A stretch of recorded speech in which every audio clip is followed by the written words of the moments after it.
जो लड़की धर्म बदल लेगी वो सिंदूर क्यों पहनेगी, वो मंगलसूत्र क्यों पहनेगी, वो चूड़ी क्यों पहनेगी, ये गलत आरोप है।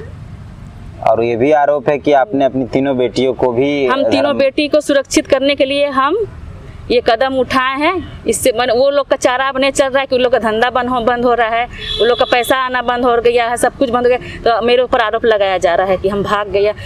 कोई भी औरत 3 बच्ची के साथ भाग सकती है क्या? 17 साल की बेटी को लेकर भाग सकती है क्या? जी, वो लोगों को हमेशा बोल देते कि ज़्यादा करेगी तो दिल्ली में बेच देंगे। मेरे पापा भी बोलते थे हमको।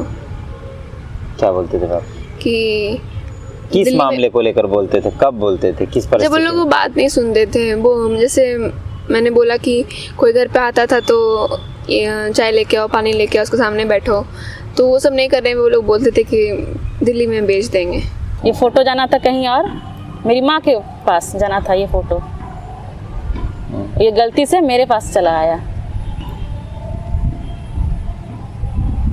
तब हमको पता चला, जब हम इस पर सवाल किए मेरी माँ से, तो हाँ हमको पता चल गया कि ये कुछ प्लान चल रहा है मेरी बेटी को यही दलदल में ढकेलने के लिए, जो मेरे साथ हुआ था। ये मेरी माँ का पुराना आदत है, जो मदद करेगा उसको वही केस करेगी, रास्ते में पीटेगी। जैसे वो लड़का जो मेरा घर में किराया रहता था उसको भी उस तरह से पीटी, जो एक नेता है। धर्म बदला नहीं है? जी नहीं, हम धर्म क्यों बदले सर? धर्म बदलने कोई दुख ही नहीं बनता। हम क्यों धर्म बदले? 3 बेटी है मेरी, हम हिंदू धर्म मानते हैं, हम पूजा करते हैं, हम सिंदूर पहनते हैं, क्यों धर्म बदलेंगे? आरोप निराधार है। निराधार है। पुलिस इसलिए काम नहीं करना चाह रही कि उस आरोप में एक पुलिस पदाधिकारी भी है, शायद इसलिए पुलिस काम करना नहीं चाह रही है। अच्छा, आपने जो आरोप लगाया है, आपकी माँ ने आपको जो शोषण किया, शोषण करवाया, जी, उसमें पुलिस के पदाधिकारी हैं, इसलिए पुलिस काम नहीं करना चाहिए? हमको तो वही लगता है, हमको तो वही लग रहा है ना। जब कोई कार्रवाई नहीं हो रही है, कुछ नहीं हो रहा है, इतने दिन से हम घूम रहे, ना पूछताछ हो रही है, ना कभी हमको थाने बुलाएं, कुछ भी नहीं हो रहा है। 18 अगस्त 2022 की सुबह आपने अपने मोबाइल पे एक खबर देखी होगी, यानी द लोकतंत्र के तमाम प्लेटफॉर्म पर आपको एक खबर दिखा पड़ा होगा कि कैसे एक महिला पिछले कई महीनों से दर दर भटक रही है इंसाफ के लिए, और तमाम पदाधिकारी जिले के कुछ भी नहीं कर रहे हैं, चाहे मामला डीएसपी का हो, एसपी का हो, थाना प्रभारी का हो, या जो भी हो।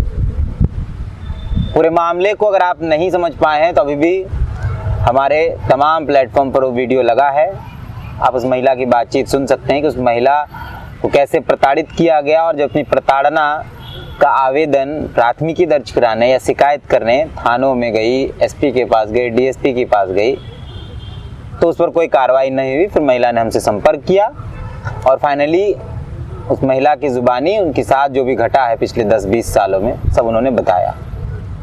हम बिना किसी दबाव के, या हमने ना तो महिला पर कोई दबाव बनाया और ना महिला ने हम पर कोई दबाव बनाया, और पूरी खबर वैसे ही आप तक पहुंचाई जैसे जैसे महिला ने कहा, बिना कट सब कुछ आपको दिखाया गया, और ना हमने कोई उसमें मिर्च मसाला लगाया।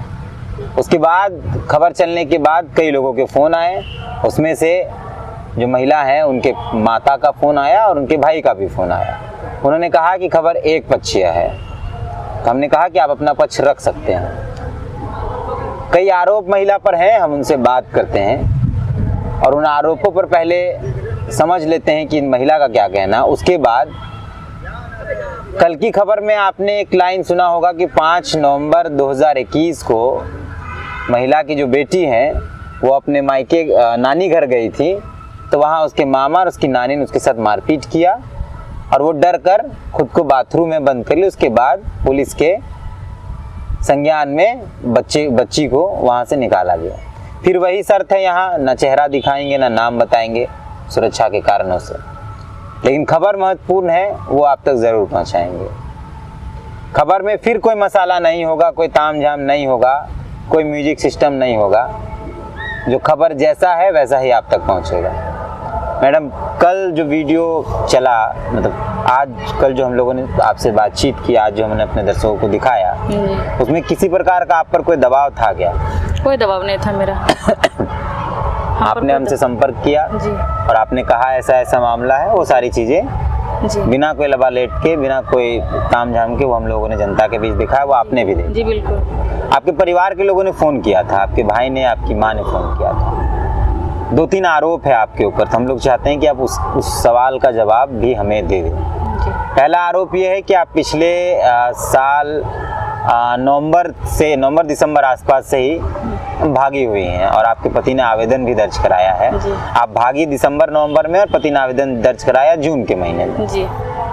क्या है ये पूरा मामला, यह बताइए। एक लड़की पर तो आरोप लगता ही है ऐसे मामला उठने पर। तो मेरे पति से पूछा जाए, हम नवंबर में या दिसंबर जो बोल रहे हैं हम भाग गए, तो उस समय क्यों नहीं आवेदन पड़ा जब हम भाग? ये मामला आवेदन पढ़ा है आपने? हमको मालूम चला कि हाँ आवेदन पड़ा है। बहुत तरह से हमको धमकी आती है, तो हमको जब वो भी बोला जाता है कि ऐसा तुम भाग गई है, आवेदन पड़ा है, ये वो। मेरे पति के इससे जब हम भाग गए हैं तो उसी टाइम ना आवेदन देना चाहिए कि हम भाग गए हैं। जून में क्यों पड़ा आवेदन? पहले ही देना चाहिए। कोई महिला भाग जाती है, कोई लड़की भाग जाती है, उसी टाइम आवेदन देना चाहिए थाना में या कहीं भी। और ये मामला जब अपने पति के खिलाफ हम 31 अक्टूबर को ही शिकायत कर चुके थे थाना प्रभारी से, व्हाट्सएप के जरिए। तब ये सिलसिला शुरू हुआ था। मेरे पति व्हाट्सएप पर आवेदन भेजे थे? जी, हम आवेदन दे चुके थे अपने पति के खिलाफ, जो मेरे पति मेरे साथ कर रहे थे। क्योंकि हम खुलेआम ऐसा जो 9 जून को हम दिए थे वो खुलेआम नहीं बोल सकते, तो मेरा पति भी इस षड्यंत्र में शामिल था। जब हम 31 अक्टूबर को आवेदन दिए, तब से मेरा पति मेरा भाई सब मिलकर षड्यंत्र करने लगा हमको फंसाने के लिए। यहाँ अब तो जब 5 नवंबर जब आवेदन, जब मेरी बेटी के साथ मारपीट हुआ, जब डीएसपी के यहाँ जब बयान लिया गया मेरी बेटी का, तभी हम डीएसपी सर को बोले थे, सर बहुत बड़ी बात है जो हम सर को बोले हैं कि जो मेरे साथ हुआ है सर, हम अपनी बेटी के साथ होने नहीं देंगे। तो मेरे घर वाले उसी टाइम समझ गए कि कुछ मामला ये उठने वाला है, या हम कुछ कदम उठाने वाले हैं उन लोगों के खिलाफ जो मेरे साथ अत्याचार हुआ है। क्योंकि अब मेरी बेटी के पीछे वो लोग लग गए थे कि जो अत्याचार मेरे साथ हुआ है, जो लोग पैसा कमाने का जरिया बना लिए थे, वो अब मेरी बेटी को बनाए। इसलिए मेरे खिलाफ ही षड्यंत्र किया जा रहा था। मेरे पति, मेरे भाई और मेरे माँ के चारों मिलके ये षड्यंत्र कर रहे थे हमको बदनाम करने के। पहले आप आवेदन, शिकायत आपने पहले जी, हम 31 अक्टूबर को दे चुके हैं आवेदन। उसके बाद फिर नवंबर में मारपीट हुई मेरे बेटी के साथ। और उसके बाद फिर नवंबर में 31 अक्टूबर को जब हम आवेदन दिए सर को, तो इसकी भनक लग गया मेरे पति को। इससे मेरे भाई लोग के साथ, मेरे माँ सब के साथ मिलके मेरा पति मेरे खिलाफ षड्यंत्र करने लगे थे। इसकी भनक तभी हमको नहीं थी कि ये लोग सब मिलके षड्यंत्र कर रहे हैं। कहा जा रहा है कि आपने धर्म बदल लिया है। जी, ये तो मजाक है ना। जो लड़की धर्म बदल लेगी, वो सिंदूर क्यों पहनेगी, वो मंगलसूत्र क्यों पहनेगी, वो चूड़ी क्यों पहनेगी? ये गलत आरोप है। और ये भी आरोप है कि आपने अपनी तीनों बेटियों को भी, हम तीनों बेटी को सुरक्षित करने के लिए हम ये कदम उठाए हैं। इससे वो लोग का चारा अब नहीं चल रहा है कि उन लोग का धंधा बंद हो रहा है, उन लोग का पैसा आना बंद हो गया है, सब कुछ बंद हो गया। तो मेरे ऊपर आरोप लगाया जा रहा है कि हम भाग गए। कोई भी औरत 3 बच्ची के साथ भाग सकती है क्या? 17 साल की बेटी को लेकर भाग सकती है क्या? अच्छा, और एक बात जो आपने बताया, हम लोग इसलिए दोबारा बैठे हैं आपसे बातचीत करने के लिए कि आपने जो एक बात कहा कि 5 नवंबर को आपकी बेटी के साथ जो घटना घटी, तो हम लोग आपकी बेटी के साथ जी। और एक बात है, अगर कोई भी लड़की भाग जाती है तो हर 1 महीने में हम आवेदन दिए हैं बरवा थाने में अपने घर के लिए हम। तो वो लड़की क्यों थाना जाएगी, क्यों डीएसपी के यहाँ जाएगी, क्यों कोर्ट जाएगी? भागेगी लड़की क्यों, क्या थाना पहुँचती है? ये तो सरासर गलत है ना। तो परिवार के लोगों ने कभी संपर्क किया आपसे? कभी नहीं, कभी नहीं। आपके हस्बैंड ने जब आप बस आरोप लगाता गया, कभी आरोप लगाता गया। थाना में भी जब हम गए आवेदन देने घर के लिए, तो उस टाइम भी थाना प्रभारी उनको डपट किए तभी कि पेपर ऊपर देख के कि आपका घर नहीं था, आपका है।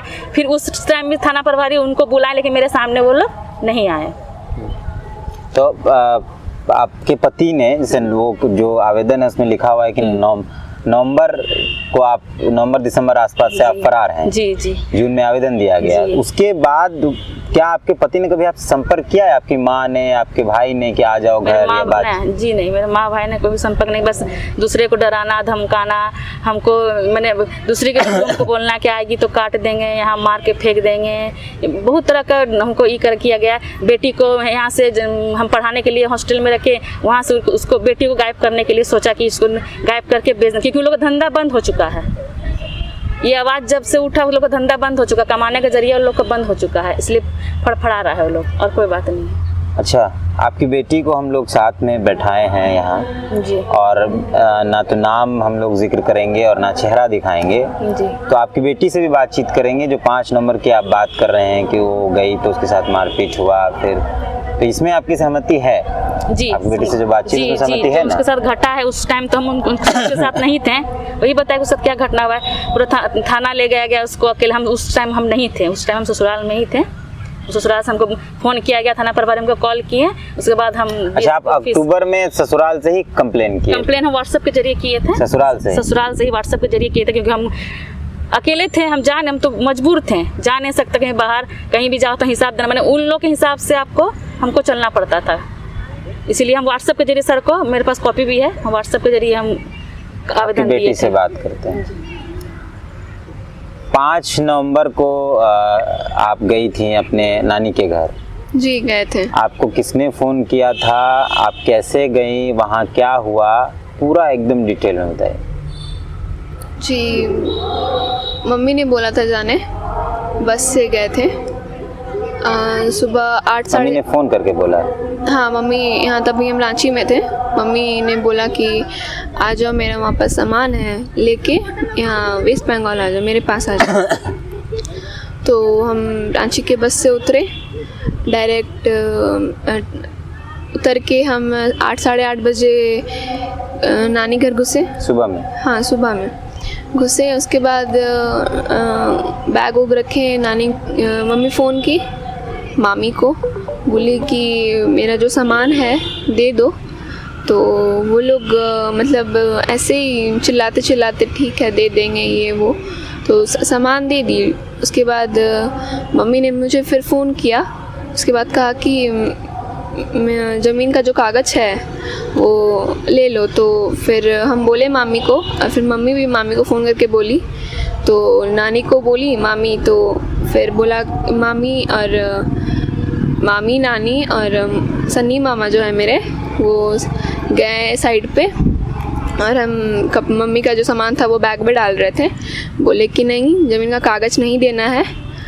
हम सुने खुद ये बात, ज़मीन का कागज़ नहीं देना है। उसके बाद हम नानी मामा बोले हमको, सन्नी मामा आए और हमको बोले कि तुम कपड़ा समेटो और मेरे पास आओ। उसके बाद हम कपड़ा समेट के गए उनके पास, तो वो फ़ोन मांगे मेरा, तो हम देने से मना कर दिए। तो उसके बाद वही सनी मामा ने आपको कहा कि तुम अपना कपड़ा पैक कर लो फिर मेरे पास आओ? हाँ, मम्मी का जो सामान था वो पैक कर लो, उसके बाद आओ मेरे पास। उसके बाद हम गए, पैक कर ली, उसके बाद गए उनके पास, तो वो फ़ोन मांगे मेरा, तो हम मना कर दिए। उसके बाद वो मतलब टाना खींची, हाँ मारने लगे हमको। तो फिर हम जैसे मतलब मामी को मारपीट किया उन्होंने? किया। उनके बाद मैं दौड़ के जाके बाथरूम में घुस गई। कैसे मारा? हाथ से मारा? हाथ से मारा। मेरा मतलब ऐसे पकड़ के दीवार में ठेस दिया। उसके बाद सर हाँ, उसके बाद बाथरूम में चली गए। तो उसके बाद मम्मी को फ़ोन किए हम। मम्मी को फ़ोन करने के बाद मम्मी भेजी थाने वाले लोग को। उसके बाद अच्छा, बाथरूम में जाके छुप गई और फिर वहाँ से फ़ोन किए मम्मी को? हाँ, मम्मी को फ़ोन किए। उसके बाद मम्मी भेजी। तो जब नानी उस वक्त कहाँ थी जब ये मारपीट और ये सारी? नानी भी वहीं थी, वो घर कुछ पे नहीं थी। बोल रही? नहीं। ठीक है। तो नानी कुछ नहीं बोलती है, मतलब नानी और बोलती है कि नानी और उन लोगों को बोल रही थी और बढ़ावा दे रही है। हाँ, बढ़ावा दे रही है। तो उसके बाद मम्मी को फ़ोन किया, तो जब तक थाना वाले लोग आए उसके बाद हम निकले बाथरूम से। उसके बाद थाना वाले लोग हमको लेके गए, साथ में नानी भी गई थाना गाड़ी में, सामान भी लेके गए मम्मी का। ज़मीन का कागज़ तो नहीं दी, जो और सामान था वो सब लेके गए थाना का गाड़ी में। लेके जाने के बाद नानी भी गई साथ में। उसके बाद लेके गए थाना में, बैठाया हमको। थाना में बैठाया, थोड़े देर बैठाने के बाद फिर हमको डीएसपी ऑफिस लेके गया। डीएसपी ऑफिस ले जाने के बाद वहाँ पर पूछताछ, मम्मी आई फिर वहाँ पर, फिर हमको पूछताछ किया वो लोग। मम्मी मतलब बंगाल से आ गई? मम्मी गाड़ी लेके बंगाल से आ गई। फिर लोग हमको पूछताछ किया कि आप कब आए, आपको क्यों मारा वो लोग, ऐसे पूछा वो लोग। उसके बाद वो लोग वीडियो भी बनाया, उसके बाद वो लोग जाने दिया। क्या क्या पूछा उन्होंने? पूछा कि आप अकेले आ गए वहाँ से, आप मतलब कौन से कॉलेज में पढ़ते हैं, आपको कौन बुलाया फ़ोन करके, आपको वो लोग क्यों मारा। और फिर हम जब बोले कि वो लोग हमको हमेशा मारता है, लोग हमको हमेशा मारपीट करता है। तो अच्छा, आपकी नानी, आपका मामा, आपको हमें, आप वहाँ रहते थे क्या? हाँ, हम वहाँ बचपन से ही रहते थे। हम वहाँ नर्सरी से लेकर 10th तक हम वहीं पढ़े हैं। और आपसे मारपीट करते थे वो लोग? और वो बड़े मामा है ना, उनका नाम पवन कुमार है। पवन कुमार है ना? हाँ, पवन कुमार है। तो फिर वो भी हमको मारते थे। छोटे मामा जो सन्नी, वो भी हमको मारते थे। और नानी लोग और बढ़ावा देती थी। नानी नहीं मारती थी? वो भी मारती थी। क्या बोलकर मारते थे? मतलब उन लोगों का बात नहीं सुना जाए तो मारती थी। कोई घर पे आता है तो उसको बोलती थी कि चाय लेके जाओ, फिर उसके सामने मतलब बैठो पानी लेके आओ, ऐसा। अच्छा। जो आता था घर पे उसको सामने बैठा के रखती थी। और मना किया जाए तो वही लोग जो आया था उसके जाने के बाद फिर मारपीट होता था घर पे। कोई व्यक्ति आता है तो उसके सामने बैठा कर रखा जाता था? हाँ, बोलती थी कि जाओ चाय लेके आओ, पानी लेके आओ, यहाँ बैठो सामने। अच्छा, आप बता रहे हैं कि बचपन से आप अपने नानी घर में रही हैं जी। कभी कोई ऐसी बातचीत अपनी नानी, अपने मामा, ये बाकी लोगों के बीच में, आपके पिताजी के बीच में, ऐसी कोई बातचीत जो आपको बहुत अजीब लगी? जी, वो लोगों को हमेशा बोलते थे कि ज़्यादा करेगी तो दिल्ली में बेच देंगे। मेरे पापा भी बोलते थे हमको। क्या बोलते थे पापा? कि किस मामले को लेकर बोलते थे? कब बोलते थे? किस परिस्थिति? जब वो लोग बात नहीं सुनते थे, वो जैसे मैंने बोला कि कोई घर पे आता था तो चाय लेके आओ, पानी लेके आओ, उसके सामने बैठो, तो वो सब नहीं कर रहे हैं। वो लोग बोलते थे कि दिल्ली में बेच देंगे। अच्छा। मेरे पापा भी बोला करते थे। अच्छा, कभी उन लोग के बीच बातचीत भी कुछ सुने थे क्या? जी, ये लोग वो सब बोलते ही रहते थे लोग कि मतलब हम लोग का बात नहीं सुनेगी तो हम लोग उसको दिल्ली में बेच देंगे। एकदम सीरियस बात में लोग बोलते रहते थे। अच्छा, एक आप जो आरोप लगा रहे हैं कि हमको पता चला कि अब मेरे साथ जो हुआ वो मेरी बेटी के साथ हुआ, तो आपको कैसे पता चला? हमको पता चला, एक फ़ोटो मेरे व्हाट्सएप पर आया। फोटो तो आता ही रहता हम लोग के व्हाट्सएप। फ़ोटो मेरे व्हाट्सएप पर कुछ ऐसा, मैंने व्हाट्सएप का नंबर है जिनका हम नाम नहीं बता सकते हैं, व्हाट्सएप पर मेरे आया कि हाँ कि ये फ़ोटो जाना था कहीं और, ये देख सकते हैं, ये फ़ोटो जाना था कहीं और, मेरी माँ के पास जाना था ये फ़ोटो, ये गलती से मेरे पास चला आया। तब हमको पता चला, जब हम इस पर सवाल किए मेरी माँ से, तो हाँ हमको पता चल गया कि ये कुछ प्लान चल रहा है मेरी बेटी को यही दलदल में ढकेलने के लिए, जो मेरे साथ हुआ था। तब हम समझ गए कि अपनी बेटी को हटाना यहाँ से बहुत ज़रूरी है। जो मेरे साथ हुआ, आपकी माँ के पास जाना था, किसी का फोटो वो मेरे व्हाट्सएप पर गलती से चले आता है। तब हमको इसका पता चलता है कि मेरी बेटी के साथ भी जो मेरे साथ हुआ वही सेम मेरी बेटी के साथ होने वाला है। लोग प्लान कर लिया। तब फिर आप आगे गए? तब फिर हम आगे का सोचे कि अपनी बेटी को कैसे बचाना है हमको ये दलदल से। एक लड़के के साथ आपका नाम जोड़ा जाता है जी। आपकी माँ बोल रही थी, आपके भाई बोल रहे थे जी। क्या मामला है ये? कोई मामला नहीं, जिस तरह से आप मेरी मदद कर रहे हैं, मेरी आरोपों को सुनने से कोई सुनने वाला नहीं था। तो वो लड़के का नाम जो बोल रही है वो मेरे भाई का ही दोस्त है। मेरे भाई का घर पर आना जाना अच्छा है, आना जाना अपना घर जैसा था। मेरे भाई का दोस्त था, बहुत सा हेल्प किया हम लोग को घर के लिए, पैसा लेन ये जो भी ज़रूरत था। माँ उससे पैसा लेती थी, भाई लेता था, मैंने जो पारिवारिक एक जो रहता है वो था। वो ज़मीन के मामले में कुछ हमको बोले कि हाँ, जब मेरी माँ लोग हमसे ज़बरदस्ती बोल रही थी, जो मेरा निजी जो घर है उसको बेचने के लिए, जो पिताजी ने जी, जो पिताजी जो हमको दिए कि तुम बेच के पैसा हम लोग को दे दो। तो वही हम भी उन लोग के बात में ये हो गए हैं कि वो लोग ग्राहक खोजने लगा, तो हम उसमें रेडी नहीं थे। ये भी बोले, जिस लड़के का नाम बोल रही है मेरी माँ, वो बोला कि देखिए अभी तो आपको उतना ज़रूरत नहीं है पैसा का, तो आप तीन बेटी है आपकी। हमको समझाया कि अभी बेच के क्या कीजिएगा, तो रहने दीजिए, आगे चलकर दाम बढ़ेगा, आपकी बेटी का भविष्य है, ऐसा वो समझाते थे। पारिवारिक था, दोस्ती बहुत ज़्यादा था। मेरा माँ भी पैसा लेने बहुत मदद किया करता था मेरी फैमिली को। तो जैसे वो मेरा मदद किया, वही बात बोल दिया तो वो आज ख़राब हो गया। उसके पीछे लग गई, झूठा केस भी कर दी मेरी माँ SC/ST थाना में। तो उसी पर आरोप है कि उसने आपको भगाया, आपका धर्म बदलवा दिया, आपकी बेटी लोगों का धर्म बदलवा जी। ये मेरी माँ का पुराना आदत है कि जो मदद करेगा उसको वही केस में करेगी, रास्ते में पीटेगी। जैसे वो लड़का जो मेरा घर में किराया रहता था उसको भी उस तरह से पीटी। जो एक नेता है। धर्म बदला नहीं है? जी नहीं, हम धर्म क्यों बदले सर? धर्म बदलने कोई दुख ही नहीं बनता। हम क्यों धर्म बदले? 3 बेटी है मेरी, हम हिंदू धर्म मानते हैं, हम पूजा करते हैं, हम सिंदूर पहनते हैं, क्यों धर्म बदलेंगे? आरोप निराधार है। निराधार है, झूठा आरोप लग रहा है। बस केस को घुमाने का प्रयास किया जा रहा है। जो हमको इंसाफ नहीं मिल रहा है, नहीं मिलने का ये साजिश है। सब मिलकर साजिश कर रहे हैं, ये धर्म बदल ली। धर्म क्यों बदले हम? ये आरोप गलत है।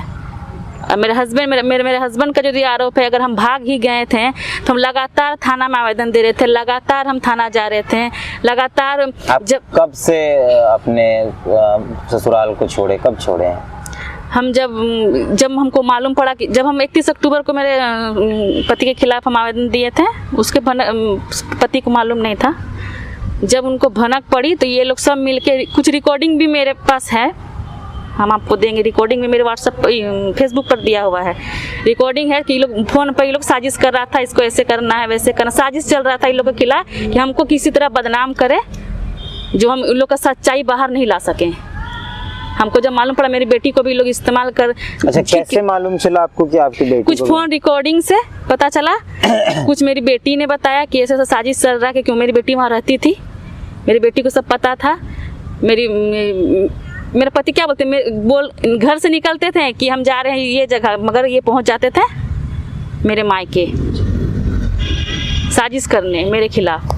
और बहुत सी बात है जो हम बोलेंगे, लेकिन ये जो आरोप मेरे ऊपर लगा रहे, एकदम बेबुनियाद आरोप है कि धर्म बदल लिए, ये कर लिए, वो कर लिए। पहले आप लोग क्यों नहीं उठाएं? आज इस केस के बाद ही धर्म 5 तारीख का जो केस था मेरी बेटी का, उसके बाद से ही लोग उनको बदनाम करने लगा कि ये है, वो है, भाग गई। 3 बच्चे की माँ के साथ कोई भागता है क्या? 3 बच्चे की माँ कोई भाग सकती है? आज अपनी बेटी के लिए, हम बेटी को बचाने के लिए हम अलग हुए या हम कुछ भी कर रहे हैं तो आज हम भाग गए। आज उन लोग की बात अगर मानते या यही अपनी बेटी के साथ होने देते तो अच्छा रहते हैं। जो मेरे साथ हुआ है, अपनी बेटी के साथ हरगिज़ नहीं होने देंगे। अच्छा, वो एक घर है आपका जिस पर कब्जा कर लिया गया, आप बता रहे हैं, क्या मामला जी है? घर जो मेरे वीडियो हम डाले हुए हैं फेसबुक पे, मेरे किराएदार को मारा पीटा गया जबरन। हम आवेदन भी दिए। वो जो लड़का रहता था मेरे घर पे किराए, उस लड़के को भी झूठा केस में फंसा देंगे ये करके उसको भी धमकी दिया, खुलेआम मारा गया। थाना प्रभारी को भी वीडियो मिला, फिर भी थाना प्रभारी कुछ नहीं किया। अभी हम तो यहाँ बाहर हैं, लेकिन हम सुनने में आ रहा है हमको मेरी माँ उस घर में कब्जा कर ली, वहाँ रह रही है। आपके घर पे आपकी माँ ने कब्जा कर लिया? जी, रह रही है। ताला लगाया, फिर ताला खोल के वो रहने लगी? ताला रह रही है। अच्छा, इन सारी बातों पर आपके ऊपर कोई दबाव नहीं है ना? कोई दबाव नहीं मेरे ऊपर। कोई प्रेशर नहीं किए? कोई प्रेशर नहीं है, कोई दबाव नहीं है, कोई प्रेशर नहीं है। मेरा थाना वाला कोई सुन नहीं रहा था, कहीं से इंसाफ नहीं मिला, हम आपके पास आए, आप मेरी मदद कीजिए, इसीलिए हम आए। सारी बातचीत है, हम लोगों ने बेटी से भी बातचीत की। 5 नवंबर का जो बातचीत है, 5 नवंबर का जिक्र इसलिए बार बार कर रहे हैं कि जब हम थाना प्रभारी साहब से बात कर रहे थे इस मामले को लेकर, तो उन्होंने कहा कि वो मामला तो फॉल्स निकल गया। उनकी माँ ने भी एक सवाल उठाया कि जब हमको डीएसपी ऑफिस से मेरी बेटी को सौंपा गया, थाना प्रभारी जाकर निकाल कर लाए, मतलब थाना से कोई पदाधिकारी जाकर निकाल कर रहा है, थाना प्रभारी थे कौन थे, तो फिर ये मामला फॉल्स कैसे हो गया? एक तो बड़ा सवाल है। यानी पुलिस तो ठीक से काम नहीं कर रही है। और हम बार बार कह रहे हैं कि ना हमको इनसे मतलब है, ना इनकी माँ से मतलब, ना इनके भाई से मतलब है। हमको मतलब सर इतना है कि पुलिस काम नहीं कर रही है, पुलिस जांच नहीं कर रही है बेहतरी से। इसके बाद और कई परतें खुलेंगी इस पूरे, ये तो हमको लगता है एक सीरीज ही बन जाएगा। कई परत अभी बाकी हैं। पुलिस के काम करने के तरीके पर भी कितना सवाल है। कैसे पदाधिकारी को व्हाट्सएप पे मैसेज किया जाता है, वो ब्लॉक कर देते हैं। कौन कौन पदाधिकारियों ने ब्लॉक किया हुआ है, ये अभी और कई सारी चीज़ें हैं। फिलहाल हम फिर से तमाम पदाधिकारियों को कहेंगे कि अभी भी समय है, इस महिला की मदद कीजिए, महिला को इंसाफ दिलाइए और कुछ करिए नहीं करिए, कम से कम स्वच्छता साथ जांच करिए, निष्पक्ष होकर जांच करिए, चीज़ें सब कुछ ठीक हो जाएंगी, सब कुछ बेहतर दिखने लगेगा। जांच ही नहीं होगा तो कौन गलत है कौन सही है कैसे पता चलेगा। और एक बात बोलना चाहते हैं हम कि पुलिस इसलिए काम नहीं करना चाह रही कि उस आरोप में एक पुलिस पदाधिकारी भी है, शायद इसलिए पुलिस काम करना नहीं चाह रही है। अच्छा, आपने जो आरोप लगाया है, आपकी माँ ने आपको जो शोषण किया, शोषण करवाया, जी, उसमें पुलिस के पदाधिकारी हैं, इसलिए पुलिस काम नहीं करना चाहिए। हमको तो वही लगता है, हमको तो वही लग रहा है ना। जब कोई कार्रवाई नहीं हो रही है, कुछ नहीं हो रहा है, इतने दिन से हम घूम रहे, ना पूछताछ हो रही है, ना कभी हमको थाने बुलाएं, कुछ भी नहीं हो रहा है, तो इसका मतलब हम यही समझेंगे ना कि कोई पुलिस पदाधिकारी जब उसमें शामिल थे तो इसीलिए काम नहीं करना चाह रहे हैं। तो इनका आरोप ये है कि पुलिस पदाधिकारी का नाम इन्वॉल्व है, इसलिए शायद काम नहीं किया जा रहा है, लेकिन फिर भी उम्मीद है कि काम किया जाए। पुलिस प्रशासन के जो लोग हैं वो महिला की बात सुने। हमको तो लगता है कि इनको अब सुरक्षा की आवश्यकता पड़ेगी, जो स्थिति है। जी, हमको धमकी मिल रहा है कि अब यहाँ आएगी तो मर्डर कर देंगे, मर्डर हो जाएगा, ये हो जाएगा।